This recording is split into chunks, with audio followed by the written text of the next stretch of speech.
আসসালামু আলাইকুম। ভালোবাসা বাংলাদেশ থেকে মোহাম্মদ রহমান বলছি। আজ এখানে আমি বলছি, ডক্টর ইউনূস সাহেব, আসসালামু আলাইকুম। ঘড়ির কাঁটা চলছে,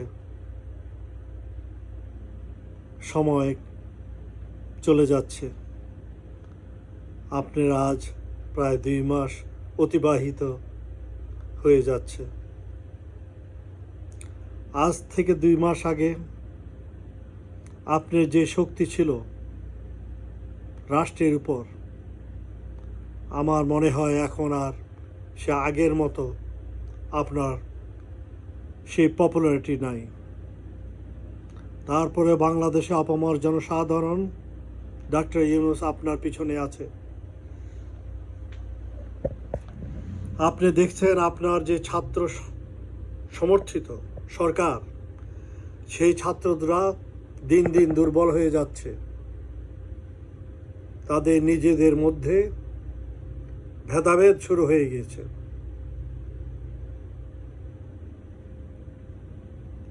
ডাক্তার সাহেব, আজ আপনার যে শক্তি, এখনো যে শক্তি আছে, আগামী 2 মাস পর এই শক্তি আর থাকবে না।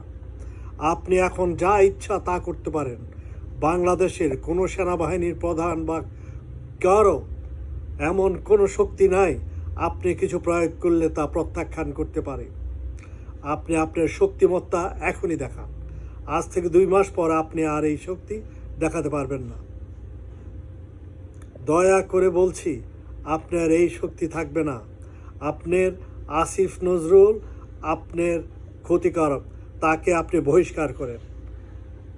ওনাকে বহিষ্কার না করলে আপনি আপনার নাম্বার 2 প্ল্যান কি সেটা আমরা জানি না। নাম্বার 2, 3, 4, 5 আপনি ভালো করেই জানেন যে ভারত আপনার বিরুদ্ধে বসে আছে। তারা ষড়যন্ত্র অনর্গল চালিয়ে যাচ্ছে। তারপর আমি মাহফুজের উদ্দেশ্যে বলছি, মাহফুজ, তুমি যে আওয়ামী লীগের সাথে রিকনসিলিয়েশনের কথা বলছো, সেটা না করে তুমি রিকনসিলিয়েশন করো তোমার ছাত্র দলের মধ্যে। ছাত্ররা তোমাদের বিরুদ্ধে চলে যাচ্ছে, তাদেরকে কিভাবে একত্রিত করবে, কিভাবে তাদেরকে সম্মিলিতভাবে তুমি রেখে এই আন্দোলন সফল করবে।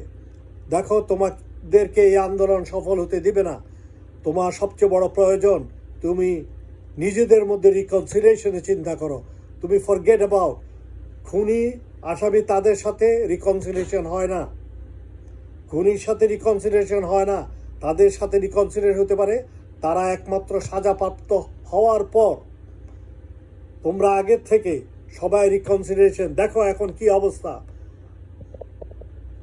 বিএনপির মধ্যে কি অবস্থা, জামাত ইসলামের মধ্যে কি অবস্থা, দেশের মধ্যে কি অবস্থা, তোমাদের নিজেদের ছাত্র দলের মধ্যে কি অবস্থা।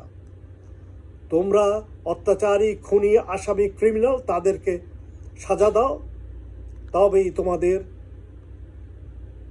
এই আন্দোলন তোমরা সম্পূর্ণ করতে পারবে এবং তোমরা সার্থক হবে। ডাক্তার ইউনূস, আপনাকে আমি অনুরোধ করছি, প্লিজ যা করার এখনই করেন। আপনার এখন শক্তি আছে, কেউ আপনার বিরুদ্ধে এখন মাথা উঠাইতে পারবে না। কিন্তু আজ থেকে 2 মাস পর আপনার, আমার মনে হয় না এই শক্তি আর থাকবে। এখন আপনি যাই করেন, যাকে ফায়ার করেন করেন। এখন যে আপনার যে আইন আপনি প্রয়োগ করবেন করেন। দেখেন, আপনি নিজে আপনার বিরুদ্ধে বহু মামলা আছে, তারপরে আপনি বসে আছেন কিভাবে? যেহেতু ছাত্র আপনাকে বসিয়েছে, এটা গণবিপ্লবের সরকার, তাই আপনার বিরুদ্ধে মামলাকে তোয়াক্কা না করে আপনি বসেছেন। কিন্তু দেখেন, একই দেশে কি 2টি আইন হয়? মাহবুবুর রহমান সাহেব জেলে গেলেন আর আপনি সর্ব অধিনায়ক হয়ে বসে আছেন। তো এগুলো ঠিক করেন। সমস্ত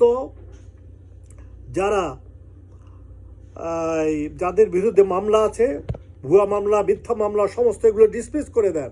আওয়ামী লীগের আমলে যত মানুষের বিরুদ্ধে রাজনৈতিক বা মিথ্যা মামলা আছে, সমস্ত এগুলোকে ডিসমিস করে এটাতে জিরোতে নিয়ে আসেন। তাইলে আপনার উন্নতি হয়। আপনি যখন এই সমস্ত মামলাগুলো ডিসমিস করবেন, দেখবেন আপনার পপুলারিটি বেড়ে যাবে। আসিফ নজরুলকে ফায়ার করেন, কারণ সে আপনাকে ঘোলাটে মাঠ করে আপনাকে বিপর্যস্ত অবস্থায় রাখবে। তাকে বিশ্বাস করবেন না।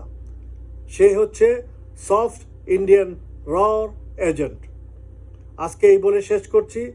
দোয়া করি আপনি এই সার্থকভাবে এই সরকারকে পরিচালিত করুন। এখন যা করার আপনি বুঝে নিয়েছেন, আপনার সময় আর বেশি নাই। আল্লাহ হাফেজ। বাংলাদেশ জিন্দাবাদ।